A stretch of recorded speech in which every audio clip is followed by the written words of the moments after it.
Hello, everybody, and welcome in to Speaking Steagles, the premier Pennsylvania pro football podcast. I am Nick Vete. He's Ricardo Martinez-Paz.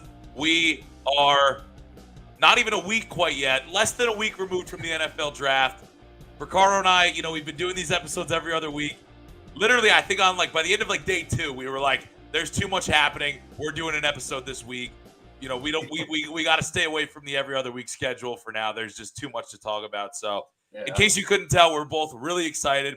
We're both feeling a little bit under the weather too, so just bear with us through it. But Ricardo, outside of obviously the little bit of a cough, a little bit of a cold, how you feeling all else considered? Oh man, it's great, dude. I mean, if we're talking just the NFL, absolutely fantastic.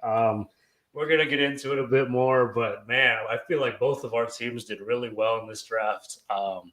So yeah, no, it's gonna be a really, really positive discussion, I would say. So there is a lot that both of us I think are thrilled by it. And I mean, obviously it's one of those things where it's you could say a team has a really good draft, but you obviously don't really know until you actually see these players on the field. But yeah. I mean, I was having this discussion with someone today who's also a sports communication major at Marist, and we were just chatting, and he was like, oh, well, I don't know. I feel like the Steelers and Eagles drafts are getting a little bit overhyped, but I'm like, dude, neither of these teams really reached for anyone. They addressed all their needs in a pretty timely manner, and they got a lot of players that are projected to be, by these experts, as some pretty decent players, and some even more than that at the next level. So it's as excited as you can get about a draft class, just based off of the needs they addressed, when they addressed those needs, and ultimately the players that they brought in. So I think we can get right into it, because both of these teams, I mean,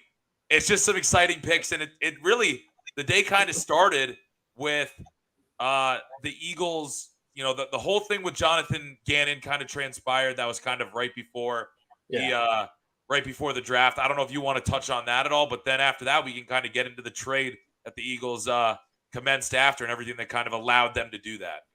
Yeah, so literally right before the draft, I was sitting in your house, and I think at that point you had gotten food, but the notification, the tweet came that the Cardinals and Eagles had settled on an investigation following the Jonathan Gannon's hiring. I guess they were talking to him before, I think it was the playoffs ended, or before the Super Bowl run ended, something like, I don't know the exact details, but the quote is impermissible contact.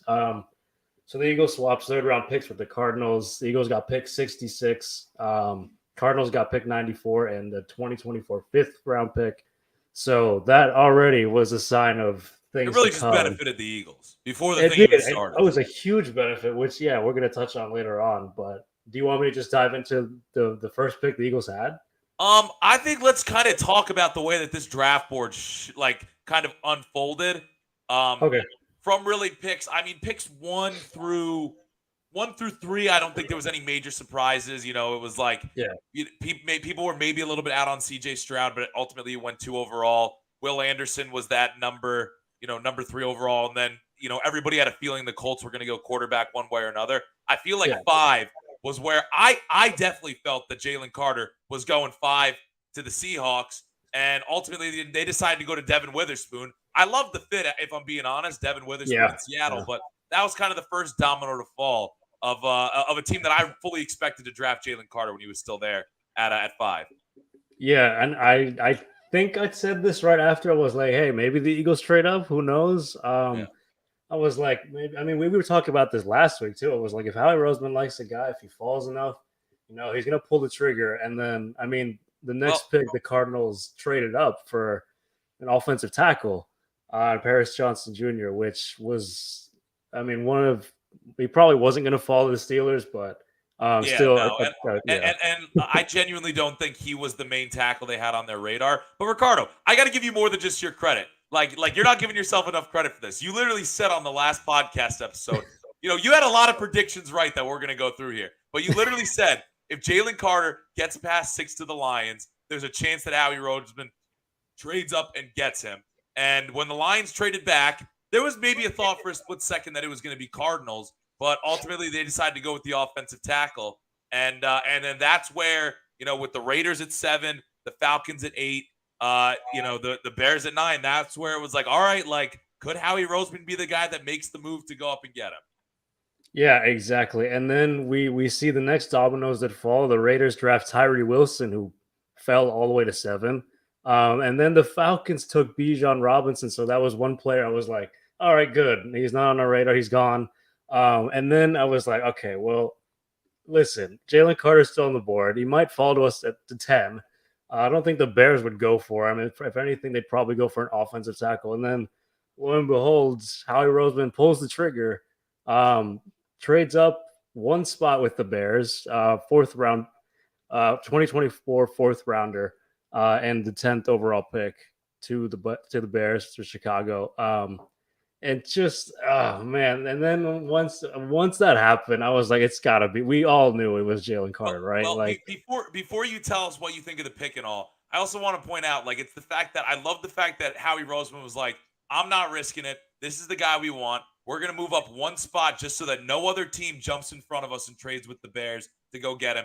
And also the other thing too is when the Bears were sitting, with the first overall pick before they traded with Carolina, everybody was saying, oh, they might draft Jalen Carter first overall.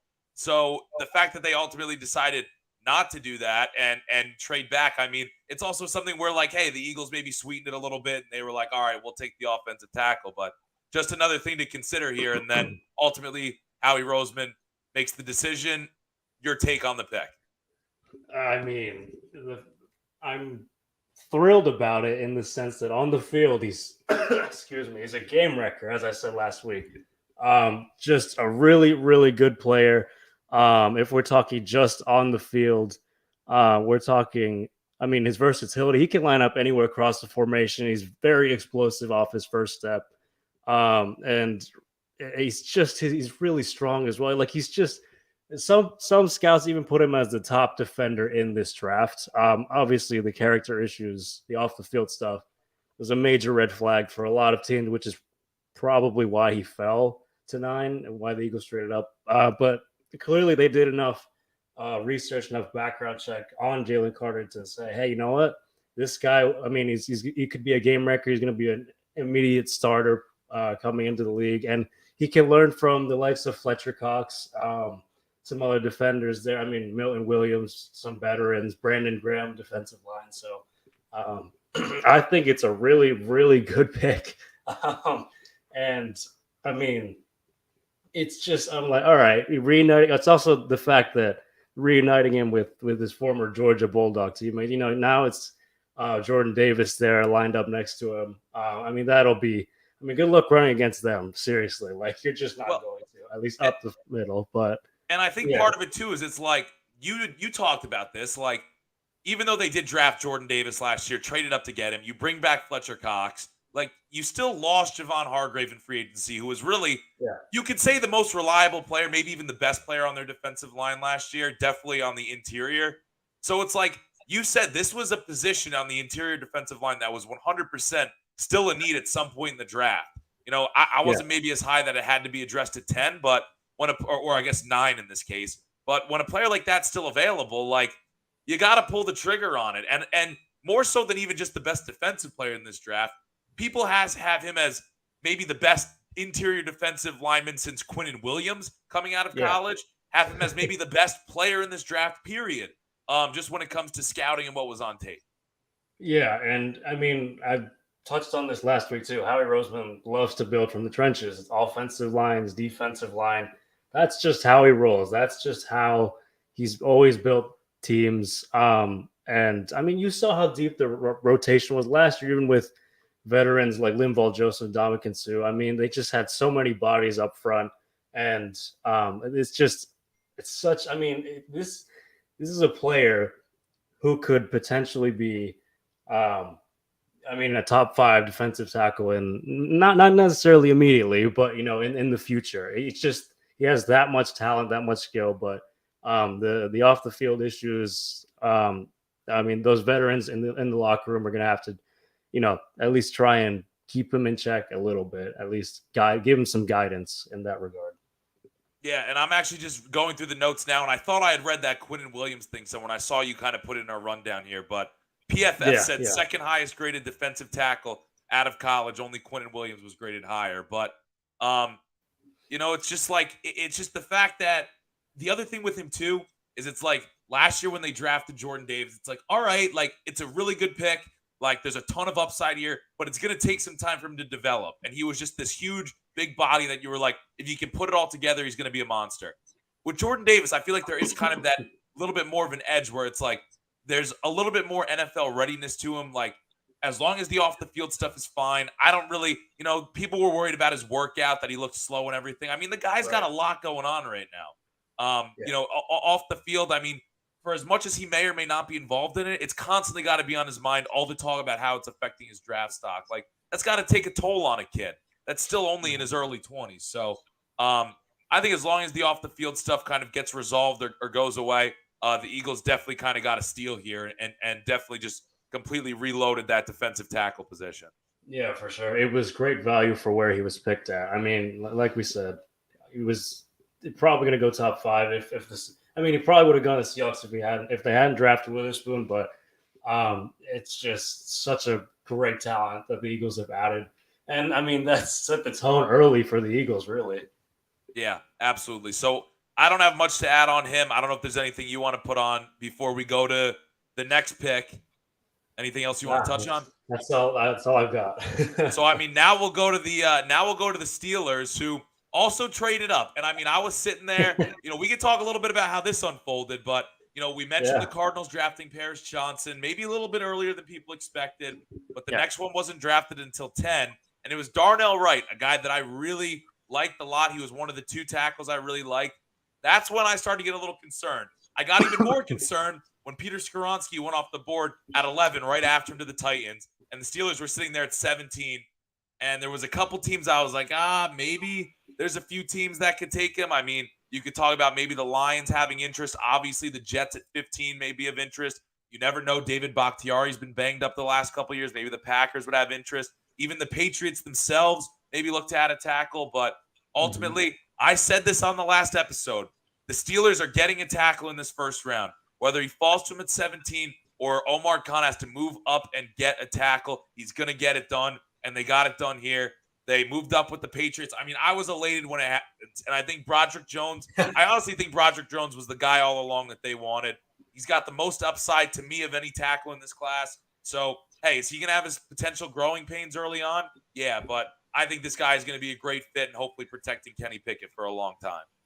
Yeah, I mean, I remember your reaction to that, and it was just like, I mean, we both were like, the Steelers have to trade up. Like the tackles are going to go. If it's not, if anything, I think it would have been the Jets that were going to take him. And kudos to the Patriots screwing over the division rival, if that was the case. But no, that was really, really good. I mean, high upside, yes, by far the biggest need. I mean, 6'5", 311 pounds, really athletic. I think you said this last week. He excels as a run blocker. And just, I mean, it might, obviously there'll be hiccups, development with his pass protection and all that, but already as a run blocker, what the Steelers want to do offensively, run first football, hard-nosed football as the Steelers do. It's a great pick, I would say, for the Steelers for sure. Yeah, I mean, I think that, we'll talk about his teammate at Georgia that the Steelers drafted a little later. But when it comes to what the Steelers want to do, this guy fits it. And I think he's going to come in right away and be a real good tackle in the running game, which, I mean, we saw at the end of the year, they were handing the ball to Najee Harris, Jaylen Warren. And, hey, I'm not afraid to go out on a limb and say, I mean, we've seen it with tackles in recent classes. Andrew Thomas is a perfect example. These guys struggle in pass protection year one, even when they're a high draft pick. But if you give them a little bit of time to develop, Andrew Thomas is now one of the top tackles in the league. So I think he's got a ton of room to develop. Pat Meyer, this is the type of guy, the offensive line coach of the Steelers, the traits that he has, I think it's going to be a fit where down the road he's protecting Kenny Pickett's blind side for the next decade. I'm really optimistic. And him and Darnell Wright were the 2 guys. I was like, you got to get one of them. I think those are the 2 the Steelers are really into. And they got Broderick Jones here at 14. So I'm elated and I love the pick. Yeah, and then guess what? Another Georgia Bulldog. We're This going is to be a talking a lot theme. about the Georgia Bulldogs. I So, mean, it's just already two Bulldogs off the board with our picks with our teams. well, and I mean, we might as well Yeah, add a third here because we can move ahead to the 30th overall pick, and the Eagles back on the clock, and they took Nolan Smith, the edge rusher, another Georgia player, as I just said, a guy that people said if the Eagles, you could get him at 10 and you'd be happy. He's a guy that I love. I've gone out on a limb and said I think he's going to have a better career than Will Anderson Jr. I'm very high on this guy, and now all of a sudden, people have compared him to Hassan Reddick, and he becomes an Eagle at 30. So I mean, when he fell this far and Howie Roseman got him, immediately it already turned into like, wow, Roseman's really nailed this first round. What'd you take up from it?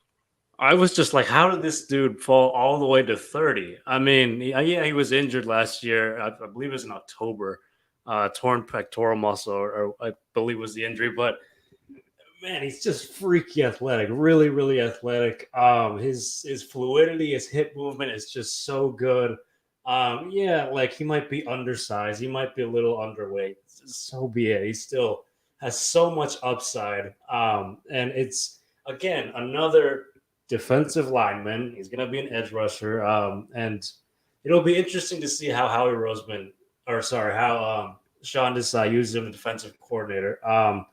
But he doesn't have to necessarily be like a day one starter. You already have the likes of Hassan Reddick on one edge, then you have Josh Sweat on the other starting. So really, this season it could be more of a sort of a rotational sort of pass rusher. But if you're getting that at 30 overall and with such high upside, I mean, I think that's just such a steal. I mean, yeah, he was one of the top prospects. I mean, I thought he was going to go in at like the latest in the teens, but I guess teams were worried about his size and his injury history, I would say. But I absolutely love the pick. Like Howie Roseman didn't even have to move or anything. I really thought the Eagles were going to trade out of his pickers.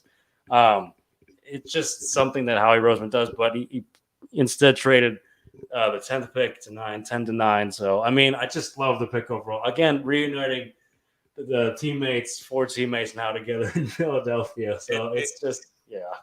And people make a big deal about his size. And it's like, well, if he adds muscle and if he adds some weight, is his 40 time going to go down? Like, I just don't believe that's going to be the case. Like, if the Eagles say they want him to go from 240 to 260, like, all right, his 40 time may go down like 5/100ths of a second. Like, this guy is an athletic freak. He's dominant in the run game. And I think he's got the tools to also develop really well as a pass rusher. So I'm super high on him. And I just real quick Googled it. I mean, Nolan Smith is already bigger than Hassan Reddick. Hassan Reddick's 230 and 6'1". Nolan Smith is 6'2 and 235. So, it's a guy that I would get really excited about being a rotational piece behind Hassan Reddick early in his career. And if they want him to put on some weight and get closer to the weight, maybe Josh Sweat plays at or what Brandon Graham plays at, I think he can definitely be that too. But you can never have enough pass rushers. So I love them adding Nolan Smith. And yeah, there's not going to be a lot of pressure on him to be a premier edge rusher right away. So he's a guy I'm super high on. I think he's going to have a very long, good, successful career. I love the pick. I love the player. Yeah, dude. I mean, as just looking back at it, like the night it happened, I was like, wow, this is probably the best first round Howie Roseman has had. I mean, last year was pretty good getting Jordan Davis starting up for him, and then AJ Brown as well. I mean, this just, if we're talking about pure prospects, we're talking about value. Howie Roseman slammed it. I mean, it's just out of the park with these two players. They're going to be huge, even if not immediately, but they absolutely will be key cogs in this defensive line for the next, I would say, decade. Yeah, no, I'm with you. I really like the pick, and I guess we can move on to 32, which, a second round pick this year, but the Steelers had the first pick in the second round. There was talk that they were, trying to move back, but ultimately they decided to select the Penn State product. His dad, Joey Porter, used to play for the Steelers, and now Joey Porter Jr. had to wait through the first round, but he becomes a Pittsburgh Steeler. And I mean, hey, I've been very vocal that I wasn't crazy about him as a prospect. All right, he's very handsy at the line of scrimmage, I think he uses his hands and his arms too much down the field to the point that penalties are going to get drawn on him. He doesn't have great recovery speed, but at the end of the day, he's got the measurables. He's got the longest wingspan of any corner that was taken in the first 2 rounds. He's got the longest arm length of any corner taken in the first 2 rounds. So if you can kind of coach those bad habits out of him, really kind of develop his skill set, he could turn into a very good corner in this NFL. I don't want to take that away from him. There's certainly there's bust potential there, but there's a lot of potential for him to turn into a really good player. And it's a great story. And you know what? There's the video of him with his dad after the end of round 1 when he didn't get picked, where he was clearly kind of upset. And his dad was like, "Hey, this is motivation now. This is motivation. You know, like I don't have the exact words, but he was basically telling him like, you know, don't let this affect you. Let this motivate you in a positive way." And I'm all for it. I think they're going to get a player that's really out to prove something. And where you're picking him to, I mean, you were at this point in the second round where, you know, you thought maybe a guy like Emmanuel Forbes could still be there. You thought, you know, Keely Ringo was a guy that was, you know, projected in this area, ultimately ended up going later in the draft. But other than that, you were looking at guys maybe like Tyreek Stevenson or Julius Brents, who, you know, maybe aren't, you know, there may be a little bit more of projects as well, just kind of along the same lines as Porter. So to get him here, again, you address a need.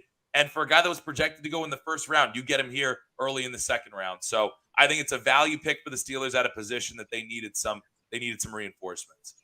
Yeah, I was about to say that's a great value pick considering where he was being mocked mid to late first round. But, you know, at least now he doesn't have that first round sort of pressure that obviously, you know, the first 31, 32 players have to deal with. I mean, it's still a huge need that the Steelers needed after losing Cam Sutton to Detroit. And he can learn from Patrick Peterson, you know, Levi Wallace, Keller Witherspoon. You know, he's got a pretty solid corner room, secondary room, I would say. So I think it's a good pick. Yeah, I love the story. That's obviously a big thing. But I wouldn't say it was by any means, you know, one of those things where it's like, oh, yeah. I asked you this last week. I was like, well, do you think the story has anything to do with, does it have any influence on the Steelers making this pick or not? But I think it's a good pick overall. And even if he is a bust, I mean, I don't know. We won't know. We will never know with any of these prospects until we see them on the field. But still, it's a good value pick at the end of the day. And I still don't think it's necessarily the story that got him here either, because it's like, all right, well, if you didn't go with him in this spot, it's like if you look at some of the names that were taken after, there was nobody that I really saw on the Steelers' radar unless they were to go with one of these other corners or, you know, even Brian Branch, who's more of just a secondary safety.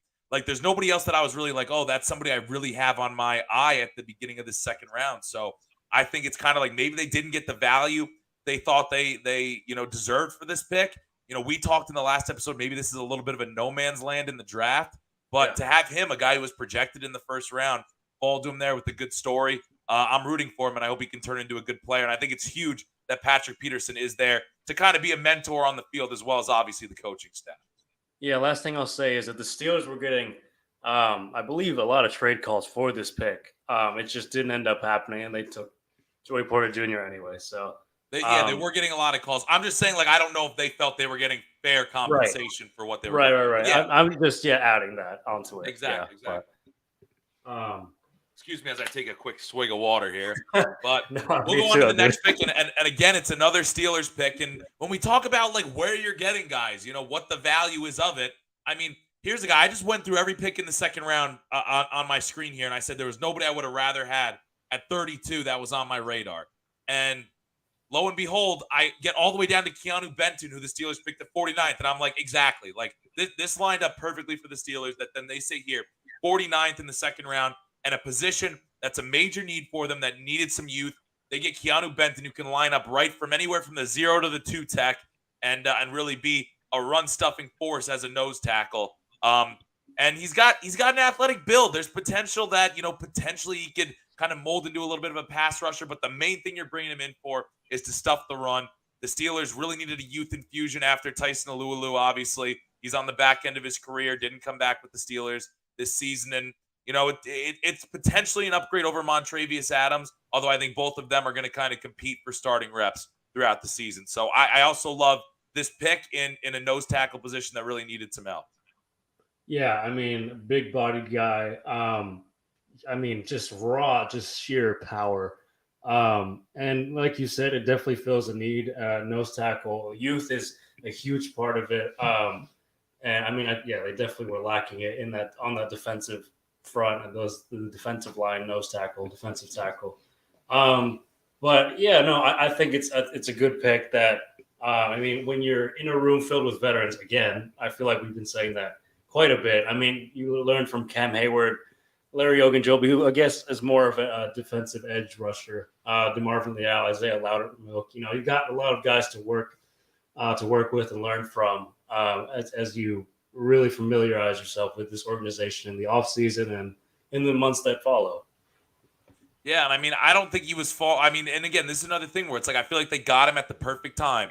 It doesn't feel like it's too early, but I don't think you really saw him go much later than the middle of the third round. And with the Steelers' next pick, you know, not being until they had to trade back up in the third round to get a third round pick because they obviously had to give one up to move up to get Broderick Jones. Like I'm very happy with how this all transpired. So I'm cool with it. And I think it's a good spot to get him. So I'm very happy with the pick. And you know what? Like I said, they needed to address this position, and they got it at a good spot. So yeah, I'm very happy with it.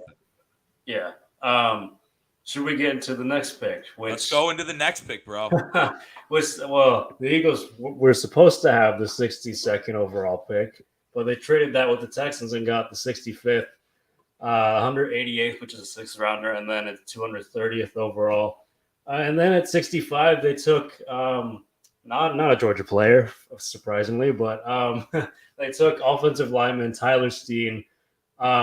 This was, I mean, really, the story is interesting because he began his career as a defensive tackle at Vanderbilt before transferring here to Alabama and then becoming an offensive tackle. He has experience at both tackle positions, but the Eagles, interestingly enough, have him listed as guard.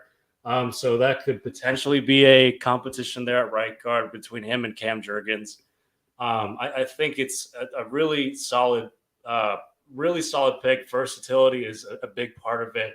It adds another body into that offensive line room, potentially be that swing tackle with the likes of, I mean, some other players that are there. Sua Opeta is more of a guard. Jack Driscoll is a bit versatile as well. Brett Toth, I'm being a bit iffy on making the roster, but it's another player that Jeff Stoutland will certainly develop if in fact they do try and develop him at the guard position. Might be a little tougher, but you know, Jeff Stoutland is so good. Look what he did with Mailata as a seventh rounder from years ago. Now he's getting paid really well. I mean, like, I got that extension, maybe last year, 2 years ago, but yeah, I mean, it's just a good upside pick. I think it's pretty quality. Just needs to improve on his technique, which I'm sure Jeff Stoutland will really hone in on.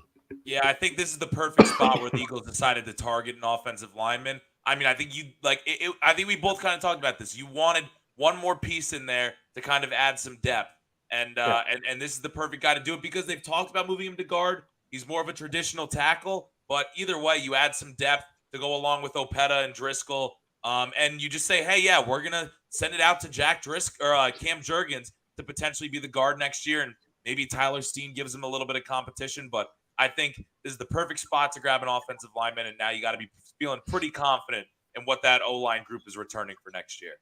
Yeah. And then I guess we'll just move on to the next one because literally the Eagles had the very next pick as well. Yeah. 66th overall. I mistyped here, but they picked Illinois safety Sidney Brown, 5'10", 211 pounds.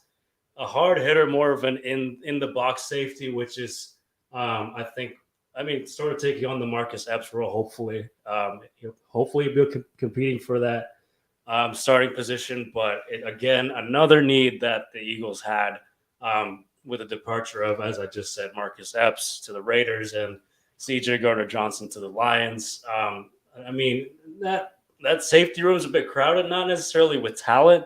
It certainly has a lot of bodies, but I think he'll be – I mean, I really like, just off the highlights, a really hard hitter. That's something that kind of reminds me of Brian Dawkins a little bit. Not that he's going to turn out to be like him, but just that nastiness, that sort of hard hitting, very aggressive mentality. Loves to get dirty. So I really like that pick. I mean, he's going to be competing with Reed Blankenship, Terrell Edmonds, Justin Evans. Kayvon Wallace's time might be up. Who knows? That's for a later discussion. But I mean, it's just I really like this pick. I was even going to say my 2 points is the fact that you bring him in. You know, we talk about him being a hard hitter. Terrell Edmonds, I've talked about how when he was with the Steelers this last season, they really pushed him down into the box. And obviously with the departure of Kaiser White and TJ Edwards, maybe they try to utilize the safety down there a little bit more. But also I think at the end of the day, I mean, you talk about it. There's a lot of bodies in this room, but nobody that blows you away. But at the end of the day, you know, competition breeds success. So all of a sudden you've got Reed Blankenship, who's looked really promising at times. Terrell Edmonds, who's really trying to get more snaps, more of an opportunity than he had in Pittsburgh. All of a sudden you add a rookie in Sidney Brown to the equation. Justin Evans maybe wants to, you know, still be trying to compete for some reps. You know, they brought him in free agency. And Kayvon Wallace, you just mentioned it, maybe fighting for a spot on the roster at this point. So I think all these different bodies all competing for something here. You know, you're going to get 2 options to be your safety that I think you're going to be happy about come the start of the season. So I definitely like, and again, another position we talked about them addressing. And again, I think it was kind of the perfect time to go out and target it. Yeah, I mean, he had 10 interceptions as well, 6 last year. So I mean, that's pretty. I like that in terms of ball skill ability. So yeah, that's all I have on that. It would not surprise me if he's getting, you know, starters reps at some point this season. I mean, like you said, no, me neither. Yeah, hard hitter, and I mean, we've seen 3rd round safeties really pan out before, so I like him a lot. I mean, I think the Eagles really nailed this pick. Yeah, for sure. Yeah. So let's move on to the next one here, and this was a pick that really got me pretty juiced up, and that was tight end Darnell Washington getting selected in the 3rd round. The Steelers actually moving back and reacquiring a 4th round pick as well and still being able to get him. And I mean, dude, it's just the physical specimen that he is, that like 6'7", 270 pounds. Like, you know, he's going to come in and just be an absolute monster in the run game. I mean, I think his nickname at Georgia was the 6th offensive lineman. So I think he's going to get a ton of reps out there early on in his career just as a run blocker. And I mean, the upside is there, man, in the pass game too. I mean, there's plays where he really shows off the athleticism, hurdling guys, making nice grabs, making nice contested catches. So I'm really excited about his opportunities. And I mean, again, he didn't have a ton of receptions in college. I think he had less than 30 receptions across his whole college career, but he was playing behind Brock Bowers on the depth chart, a tight end who people feel is going to be, you know, potentially a top 15, top 10 pick at the tight end position in next year's draft class. So, you know, sometimes there's not much you can do when you've got a stud playing ahead of you. But you're still a really good prospect. So I love adding him to the tight end room. He's a guy that I absolutely personally fell in love with the athletic ability when I was kind of looking at prospects in the pre-draft process. And, you know, if the Steelers had gotten him in the 2nd round, I would have been a little bit like, oh, man, like there's other positions we could have addressed. Getting him here at the end of the 3rd round, I was elated about. I loved it. So he joins the tight end room with Pat Freiermuth, Zach Gentry, and Connor Hayward. So we'll see how it all shakes out. Hayward, obviously a little bit of a hybrid, can also play fullback. Gentry only on a 1-year deal. Freiermuth, obviously more of the vertical threat. So we'll see. I'm excited to see how that room kind of competes and pushes each other. Yeah, 6'7". That is wow, tall dude. I mean, yeah, like you said, it really, like you said, the 6th offensive lineman sort of deal. I mean, that's just again exactly what the Steelers. It's a run first offense. It's such a huge benefit. And I believe on Behind the Steel Curtain, it's sky high upside. You like those words. And it's interesting that he's listed as a tight end 3 just over Connor Hayward. That'll be an interesting position to not that Washington will get cut or anything, but it's just to see if he moves up above, you know, maybe Gentry or something like that. But I mean, again, upside there. It wouldn't surprise me if all 4 of these guys stay on stay on the roster. I ultimately think that this is really going to reduce Zach Gentry's role in the pass game a little bit more. I mean, Gentry, I think, only had like 15 catches last year. So like I think that maybe there's going to be more of like, hey, they're going to want to develop, Darnell Washington's pass game, where I feel like we've kind of seen Gentry's ceiling in the pass game. But if you get both those guys on the field at the same time, it's going to be tough to stop the running attack of the Steelers offense. So I love the move, and it wouldn't shock me if they keep Hayward too, just because he can kind of line up at fullback. I think he's can do a lot of different stuff. He's a little bit of a hybrid, so it wouldn't shock me if all of them are on the roster. But I really loved the move, and where they got him, I was really excited about. Yeah, no, for sure. I mean, it's great value again, and it's a strong tight end class for sure. So do we move on to the next rounds? Let's roll to another player I really liked, another Georgia Bulldog, and another I think good value where you got him. So take it. Yeah. So I mean, I'm losing track of how many. What is it? It's like so what? 1, 2, 3. Was this the third Georgia Bulldog the Eagles took? I mean, the fourth, I think, out of our teams, the fourth one overall. Keely Ringo, who. No, this is between the two teams. This is the fifth. Roderick Jones, Darnell Washington. Oh, it's the fifth. Yeah, it's the fifth. So both of these teams really went heavy on the Bulldogs, and obviously the Eagles with Jordan Davis, Nakobe Dean, and then the two they drafted earlier in this draft. Yeah, and then I mean Keely Ringo, who was we thought was going to go in at least the second round or like the latest, but he fell all the way. I mean, the Eagles made a trade with the I can't remember who it was. Oh, with the Texans. Even before the draft started, or the night or day 3 started, which was interesting. And then I guess they went up for Keely Ringo. And I mean, I just really like the pick for multiple reasons. He's a good player. I mean, he was projected to go in the second round. Again, great value for him. And then he doesn't have to play right away. You have James Bradbury, Darius Slay already there, so he can learn from them. Oh man, dude, it makes too much. It makes too much sense here. Yeah, it's going to be a position that the Eagles will have to address once. I mean, obviously Darius Slay and James Bradbury are gone. They're up there in age. Bradbury 30, Slay I believe turning 35. If not, he is or up somewhere up there in age, but. Again, getting in more youth, it's a great pick, I think, overall. And like I said, doesn't have to play right away. So really good pick on the Eagles' part again. This was a guy that I was like, if the Steelers want to target him at the start of the second round, I would not be upset about it. I would actually be pretty happy with the pick. I like Ringo a lot. I mean, he's got really good size. He's a super fast. So, I mean, he's got traits here that you can kind of develop and potentially mold him into a really good corner in this league. I think the other thing that everybody talks about too is like, I just don't see a way that this pick doesn't work out. Because let's say things don't work out at corner. Let's say, it doesn't pan out at corner. His technique isn't good enough. He's got the speed, but it's not going to pan out. This guy is an absolute, I mean, I know he's a Bulldog, but he's an absolute dog in the run game too. He's super aggressive when it comes to tackling.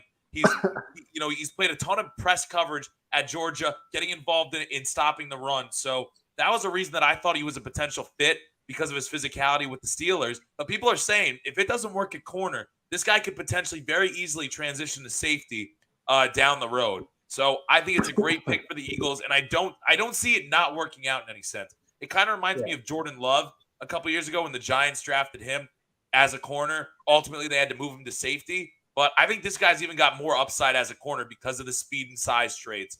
But the physical ability is there. The speed is there. And like you said, he doesn't have to play right away. So, again, I love the pick here at 4. I'm genuinely surprised the team didn't want to take a shot on him in at the very least, round 3. Yeah, no, same for me. A lot of upside. Again, great value. So, yeah. So we can move on to the other 4th-round pick between our two teams. That was Nick Herbig. And again, it's just another position that the Steelers are addressing at the perfect time. And I feel like Herbig, it's like this is like the perfect spot to get him. I mean, you're getting him here in the 4th round, and it's a guy 6'2", 240 pounds. Like, that's an ideal outside linebacker in the Steelers 3-4 system. And I mean, the Steelers have been lacking an outside linebacker behind Alex Highsmith and TJ Watt forever. And now they've got a guy who could potentially develop into that. He's got a high motor, put up a ton of sack production. And the quote that I love the most is they asked his brother, Nate Herbig, former Eagle, former Jet, now a Steeler. They asked him when he signed with the Steelers, is there anybody that you can't block, or is there anybody at the college ranks, or maybe they asked him about, it was something, but his answer was along the lines of, I can block anybody, but if there's one person I can't, it's my brother Nick. And he kind of implored the Steelers, like, go out and get him. So they get him here. He's going to need to develop a little bit, but honestly, I love the pick here. I think he's going to be a great third kind of rotational pass rusher early on in his career with the potential to develop into even more than that. Yeah, he had 18 sacks in 2 seasons at Wisconsin. Very high motor. Plays with good speed and can set the edge. You might say that he's more of a 3-4 sort of linebacker, which is totally fine because that's the Steelers system. But no, it's really cool. Nate Herbig saying that about his own brother. That's, again, another kind of cool story there. It's just now you got more brothers. First it was the Watt brothers playing there in Pittsburgh. Now you got another set of brothers playing there. We've had the Haywards, the Watts, we've had the Edmonds at one point. Exactly. Just a little bit of everything. Man, it's just such a family there. Something about the building a family. And again, dude, it's like, here's another thing where it's just like with the Steelers and their system, it's like we talk about the size, but the size doesn't even scare me. Like, he's 240. Like, Alex Highsmith is 240 as well. Alex Highsmith was a 3rd-round pick, and look at what he's developed into. Like, I just love the thought process that this guy can develop into something along those same lines. And I think he's going to be an effective, kind of guy, rotational edge rusher early on in his career. So I love the pick here at the 4th round. Again, I think it's great value. There's not many players I would have rather. I don't know if there's anybody I would have rather had them take here in the 4th round. Yeah, he gets to learn behind TJ Watt, Alex Highsmith, 2 already really good established Steelers. So pretty good room there. Yeah, 100%. So neither of our teams had a pick in the 5th round. Oh, also just, as a reminder, props to the Steelers because they moved up for Broderick Jones, they had to give up that 4th round pick. And when they moved back and still got Darnell Washington, this was the 4th round pick they were able to draft Herbig with. So again, props to Omar Khan just wheeling and dealing in his first draft. But neither of our teams had a 5th round pick. So let's move ahead to the 6th, where the Eagles targeted a quarterback. So what do you make of that? Hey, quarterback factory, as the joke goes here with the Eagles. But just from what I have here, he's 6'5", 231, more of a game manager there at Stanford, Tanner McGee. I believe this pick is actually from the Texans' earlier trade in the draft. He's one of the most accurate passers in the draft. He has a quick throw time. Obviously, as a 6th rounder, there's a reason he's there. Heavy feet, kind of lacks agility, not very mobile, and inconsistent decision making. But you know what? It's fine. He's going to battle it out as QB3 with Ian Book. Mariota's obviously there, but he probably will. It's a 1-year deal, so not really expecting Mariota to stay for more than a year. And then, as I said, Ian Book. The only time he was active on the roster last season was when Jalen Hurts was injured. So there's going to be a competition there, and who knows? That'll be interesting if he stays on the roster or not. But if he goes to Stanford, he's got to be smart, right? Like, I don't know. That's just how I see it. Hey, Ian Book went to Notre Dame. He's got to be smart too, right? Yeah, but Stanford, I don't know. In terms of intelligence, I don't know. I feel like Stanford's up there in that, but whatever. That's a whole different discussion. And for some reason, I feel like if I remember correctly, like this was a guy the Steelers were involved with at one point. I don't remember 100%, but I think he went they were more targeting in the 7th round when they had those obviously 2 picks we'll get to in a second. But he goes here, yeah. And hey, the Eagles draft a quarterback, and if he can compete, maybe become an adequate backup down the road, it'll definitely look good. So we can move to the Steelers now, who also drafted 2 in the 2nd round, and the first one was cornerback Corey Trice Jr. I don't have a lot to say about him. From everything I've read, it sounds like he's again always kind of been an outside corner rather than a slot guy, which I thought maybe the Steelers would target later on. But hey, if there was a position that the Steelers could use to double dip in, I feel like corner's kind of it, because obviously Patrick Peterson up there in age, Levi Wallace also not getting any younger. The Steelers needed some young pieces in that room, so to grab a second one, I'm all for it. Versus maybe grabbing like a second a second like tackle or something like that. So I'm fine with it. I haven't heard anything about him also maybe transitioning to safety, which is also kind of on my radar a little bit. I mean, I guess the only two, you know what? I'll save that for a second, but I'm fine with it. Like I said, if there was a position to double dip, I feel like corner was the one to do it. Yeah, I mean, from what I'm seeing, he doesn't have the greatest speed, but he's pretty solid in man coverage. Good builds, active hands. I mean, I'm getting this information from behind the steel curtain. I did a lot of research up on there just from to see what they would say about it. But Oh yeah. yeah, yeah. I mean, well, that it's a very, I mean, from Purdue. I mean, seventh round. I mean, it's kind of one of those where it's just like, hey, a body there. See if we can make the roster. If not as a depth piece, maybe a special teamer. But Well, I I was going to mean, say the same thing. So I'm fine with the pick. I like it a lot. So yeah, let's keep rolling right along in the 7th round with an Eagles pick. yeah. Texas defensive lineman Moro Ojomo. Where is he from? I think it's Nigeria. I believe he's from.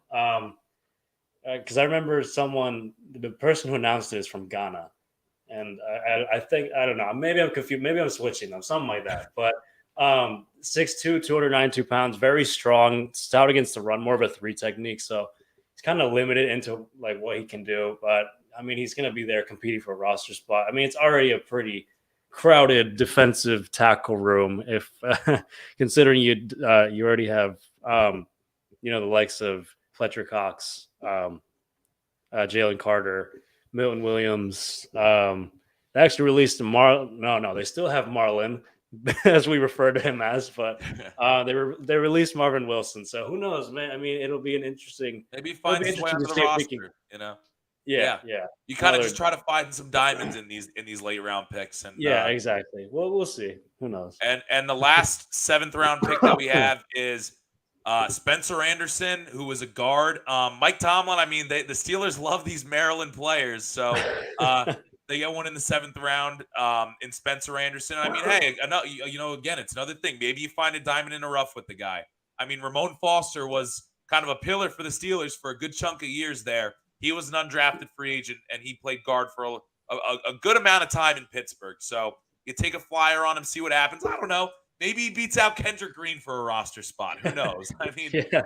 Kendrick Green's time is coming to an end sooner or later. So he's also got a little bit of versatility. So I'm happy with the pick. Again, it's like whoever the Steelers want to take flyers on with these late round picks, it's hard for me to really have a gripe with it. It's like you try to find a diamond. Yeah, you kind of just hope that they pan out in some way or form. But so yeah, before we talk about the big trade that Roseman also pulled off on draft weekend, let's just give kind of our overall takeaways. Both are going to be very positive, but I'll start with the Steelers. I think it was a home run draft for Omar Khan in his first draft as the Steelers GM. I mean, he touched on a ton of positions the Steelers needed. Offensive tackle, which by far was the most important need. He went out and did what he had to do to get that tackle in the first round. Absolutely loved it. Also addressed corner, addressed outside linebacker, addressed defensive tackle. I mean, I said those were the 4 important positions the Steelers had to address, and he did all of that. Wheeled and dealed a little bit, and ultimately, I love the class that came out of it. The only thing that maybe he could have addressed that he didn't was safety and inside linebacker. But those 2 positions to me aren't as important as the 4 I listed before that he had to go and get, and he did take care of business. And honestly, even if he had drafted a safety and an inside linebacker in the 7th round, I mean, again, we're talking about diamonds in the rough here when it's those late picks. So I'm content with what's on the roster. I mean, I genuinely think that this was an A draft class, just going off of how he picked everybody and the decisions he made and where he got some of these guys at value spots. Not to mention, on top of all that, snuck in Darnell Washington in there, who's got just a ton of upside at the tight end position. So A draft to me, not an A+, but an A. It's hard to do much better than that.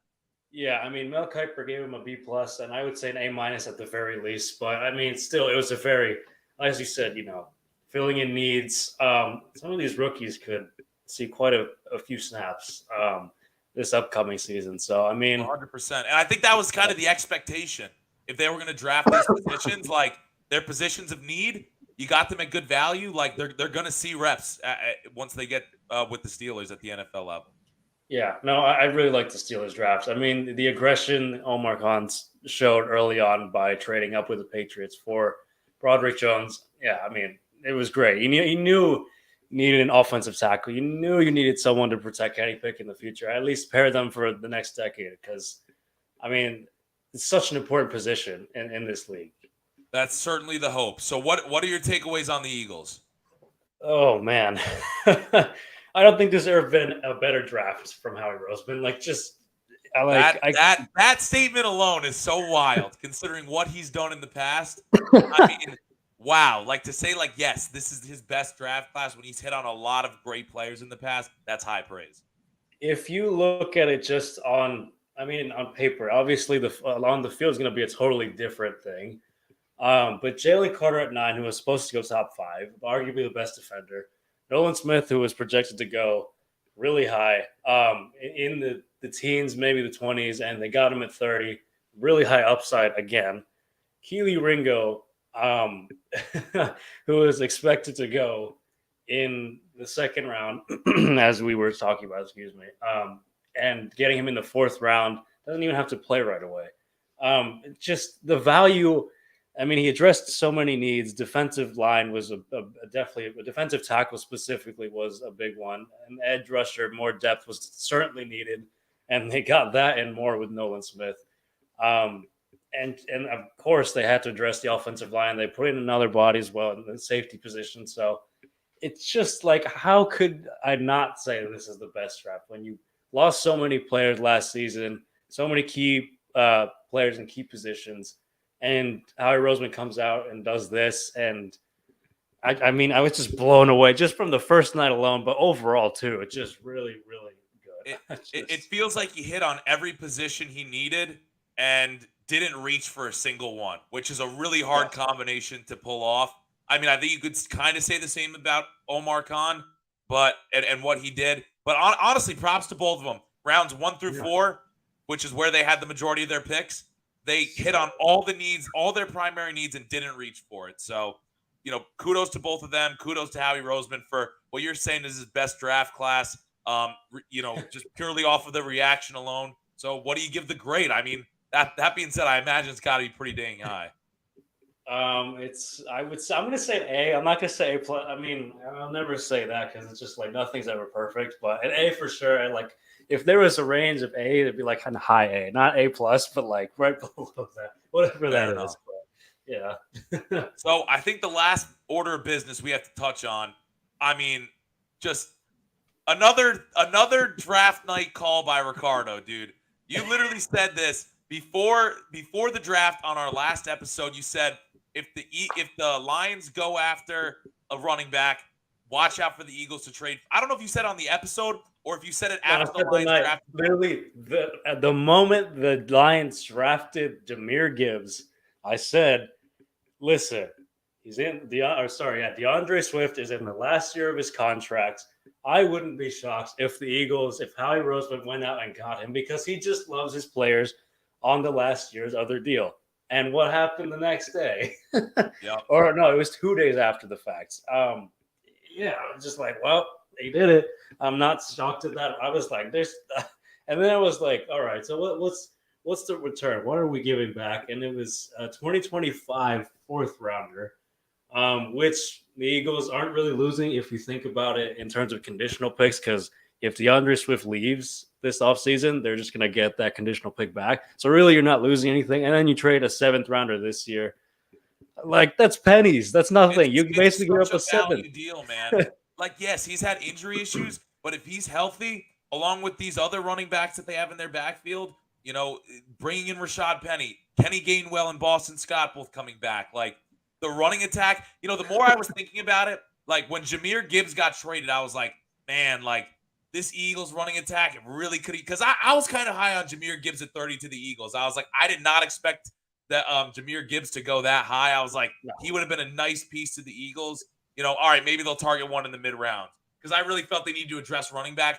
You get a guy like DeAndre Swift, who is a really, really dang good running back when healthy. I mean, what a great trade by Howie Roseman, and he just did it all. I mean, if you want to add this in, Ricardo, if you want to add this into what he did in the draft overall as part of his draft, wheeling and dealing, I think you got to give it an A+. Okay, yeah, no, fair enough. I would give it an A plus if we're taking this into account because it did happen. Um, the when it was rounds 4 through 7, the rest of the draft. So yeah, I would have to give it. I mean, he only is like what 1.2 million. It's some really ridiculously like you're not getting paid a lot, so it's just pocket change for Howie Roseman. He does this almost every year, if not every other year. It's Yeah. crazy how often he does this. It's just GMs are jealous of him. I was seeing stuff that was like, man, he pulled off one hell of a draft. And then getting DeAndre Swift on top of it. I mean, it's just so good. Like there, I'm not gonna say perfect, but near damn perfect. Dude, it was a dang good draft for both of these teams. You Yeah. have anything else you want to add before we kind of close things out here? Because, I think we're both kind of riding real high right now. Oh, we absolutely are, man. It was such a good draft for both our teams. I'm so glad we both are like satisfied. We're both happy with how things turned out. Yeah, dude, I couldn't have wished for a better draft. And and hey, now we get to kind of talk about how things kind of shake out over the next couple of weeks. We've got hey, you know what? I guess one thing I can mention real quick: Steelers invited former Marist wide receiver Dwayne Menders Yeah. to the rookie mini camp. I mean, he transferred to Duquesne this past season, but played the first 3 years of his eligibility at Marist. So pretty cool to see him getting a shot as a special teams return man. Maybe deep depth wide receiver. But yeah, man, now we get to kind of get excited about these guys getting on the field and seeing what they can actually do when the helmets and pads go on. Yeah, NFL schedule comes out next week, by the way, next Thursday. So the train never stops in the NFL, and this podcast won't either. We'll be back in about a week and a half, I think. We got finals coming up, so we'll be back after finals week talking more Steelers and Eagles. Thank you, as always, for joining us on this. And, man, what an awesome draft class. What an awesome time to be a Steelers fan. What an awesome time to be an Eagles fan. We will see you next time. Have a good night, everybody. Bye-bye.